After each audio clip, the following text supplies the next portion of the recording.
शाम को निखिल भी फ्री होकर होटल पहुंच गया। साहिल भी सौम्या, वैशाली और ऋतु के साथ शॉपिंग करने के बाद वापस होटल आ गया। अब सौम्या को भी अच्छा लग रहा था। दिन में वह अचानक जिस तरह साहिल के ऊपर चिल्ला पड़ी थी तो सभी डर गए थे, पर बाहर घूमने और साहिल के साथ इतना समय बिताने के बाद अब सौम्या का मन अच्छा हो गया था। वहीं निखिल के आने से अब ऋतु भी खुश थी, क्योंकि उसे निखिल से इतना सपोर्ट तो था ही कि वो ये सोचकर टेंशन फ्री रह सके कि अब जो भी होगा वो निखिल देख लेगा।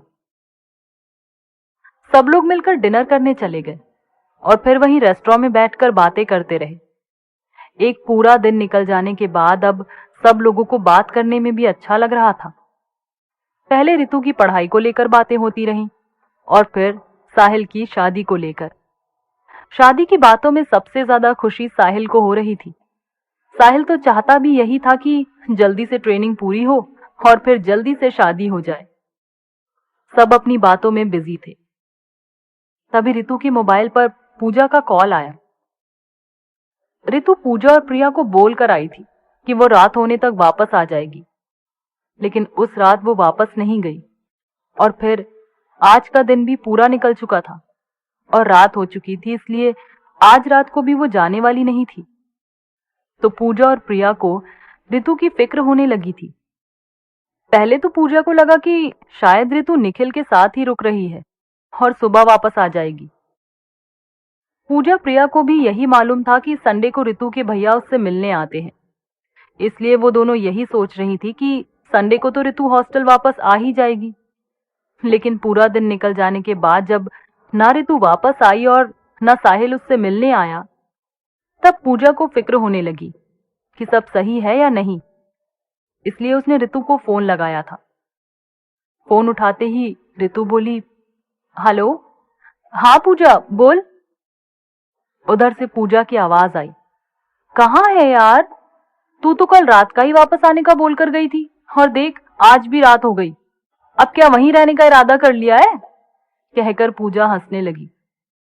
ऋतु सब लोगों के सामने बैठकर बात नहीं कर पा रही थी, क्योंकि साहिल को तो उसने यही बताया था कि वो आज सुबह ही अपने हॉस्टल से यहाँ आई है।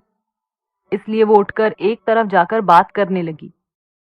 फिर बोली, वो एक्चुअली मेरे घर वाले आए हुए हैं, इसलिए मैं यहीं आ गई थी। सॉरी, तुझे बताने का याद नहीं रहा। ऋतु की बात सुनकर पूजा बोली, तू सच कह रही है ना? ऐसा तो नहीं कि तू कल से सिर्फ निखिल के साथ ही है? ऋतु विश्वास दिलाने के लिए थोड़ा तेज आवाज में बोली, अरे यार मैं बिल्कुल सच कह रही हूँ, मेरे भैया अभी यहीं हैं और मेरी होने वाली भाभी भी, और निखिल की सिस्टर वैशाली, बताया था ना तुम्हें उनके बारे में, वो भी है साथ में। वो लोग शादी के लिए शॉपिंग करने आई थी। वो तो पहले मुझे इन लोगों का प्रोग्राम मालूम नहीं था, लेकिन जब मैं निखिल के रूम से वापस जाने वाली थी उसके पहले ही ये दोनों वहां आ गई थी और भैया भी आज सुबह यहीं आ गए, इसलिए आज तो मैं नहीं आऊंगी। तो पूजा बोली, फिर कल की कोचिंग कैसे अटेंड करेगी? तुझे याद है ना जो टेस्ट आज होने वाला था पर नहीं हुआ, वो अब आने वाले वीक में ही होगा। इस पर ऋतु ने जवाब दिया, अरे वो अब मैं आकर देख लूंगी, अभी मैं रखती हूँ। कहते हुए ऋतु ने फोन रख दिया और वापस उन लोगों के पास आकर बैठ गई। साहिल ने ऋतु से पूछा, किसका फोन था ऋतु?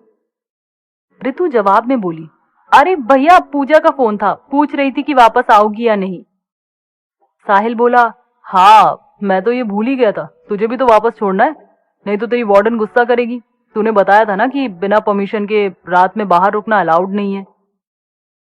साहिल की बात सुनकर ऋतु को याद आया कि वो तो कल से बाहर है और वार्डन को बताकर भी नहीं आई है। अब उसे चिंता होने लगी कि वार्डन पक्का शिकायत करेंगी। ये सोच समझकर ऋतु बोली, हाँ भैया, लेकिन मैं पूजा से बोल दूंगी तो वो मेरी तरफ से एप्लीकेशन बनाकर वार्डन मैम को दे देगी, फिर मैं सुबह तक रुक सकती हूँ। तो साहिल बोला, अच्छा अगर तुम्हारा मन है तो रुक जाओ, लेकिन फिर सुबह की कोचिंग भी तो छूट जाएगी तुम्हारी, और फिर तुम्हें छोड़ने जाऊंगा तो मैं भी सुबह सुबह ऑफिस के लिए लेट हो जाऊंगा, इसलिए बोल रहा था। अभी तो मैं तुम्हें छोड़कर वापस आ सकता हूँ यहाँ।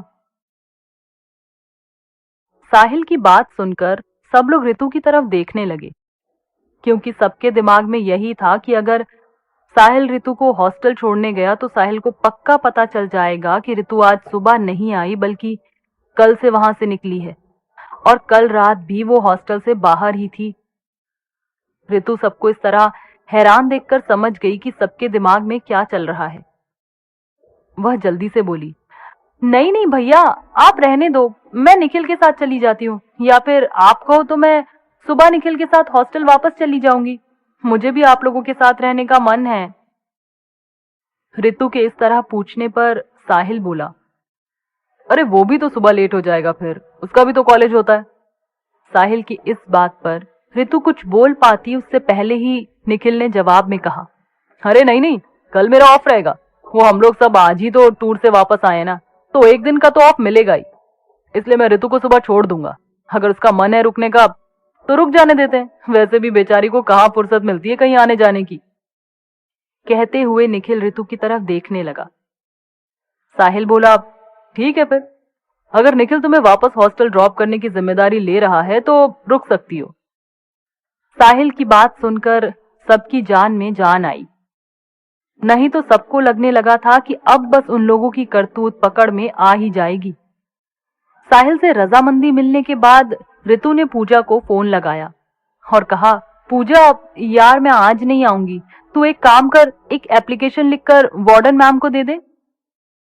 तो पूजा जवाब में हंसकर बोली, ये सही है बेटा, खुद ऐश करो और एप्लीकेशन मैं दे दूं।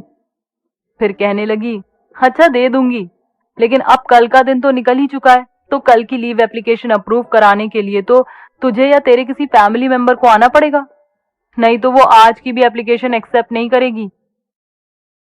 ये सुनकर ऋतु भी टेंशन में आ गई और सोचने लगी, यार ये अच्छा नाटक है, अब कल के लिए क्या बहाना सोचा जाए, और अब गार्जियन बनाकर किसको ले जाऊंगी, अगर भैया गए तो उल्टा मैं ही फंसूंगी। ये सब सोचकर ऋतु बोली, तू आज की तो लिख दे बहन, कल की लीव के लिए मैं आकर अपने किसी फैमिली मेंबर से वार्डन मैम की बात करवा दूंगी, और अगर पॉसिबल हो पाए तो कल की डेट भी डाल देना एप्लीकेशन में। पूजा बोली, देख एक बार मैं वार्डन से बात करके देखती हूँ, बट मुझे नहीं लगता वो इतनी आसानी से मान जाएगी। क्या ऋतु का झूठ साहिल के सामने आ जाएगा?